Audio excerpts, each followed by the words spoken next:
La nature et la culture constituent deux dimensions fondamentales de l'existence humaine. Effectivement. Mais il y a un philosophe qui dit que, Alain, l'homme est un animal rebelle. Effectivement. Ni le don naturel ne refuse son animalité. Qu'est-ce que vous allez dire sur ça? Cela revient à dire tout simplement que l'être humain, c'est-à-dire le sujet ou bien l'individu, est composé de deux choses, pas aussi critiques, mais importantes, qui sont peut-être différentes ou pas. Ce n'est pas ma réponse.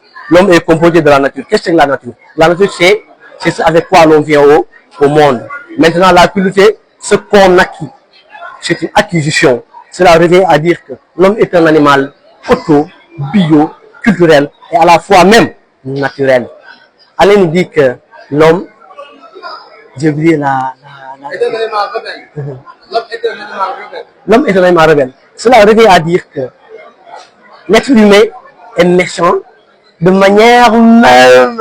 Mais ce qui pousse cette méchanceté-là, c'est quelque chose qu'il a acquis. Ce n'est pas innaturel, mais c'est quelque chose qu'il a acquis. C'est la raison pour laquelle on nous dit que nul n'est méchant volontairement. Cela revient à dire que l'homme est de manière une bonne personne, mais c'est la société qui le rend mauvais.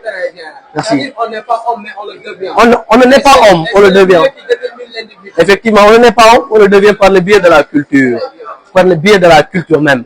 Par les relations qu'on entretient avec les autres, par les relations qu'on entretient avec l'autrui. C'est la raison pour laquelle on dit que l'autrui est le médiateur indispensable entre moi et moi-même. L'autrui est mon alter ego. L'autrui est mon prolongement. Cela revient à dire tout simplement que l'homme, de par sa nature, il est bien.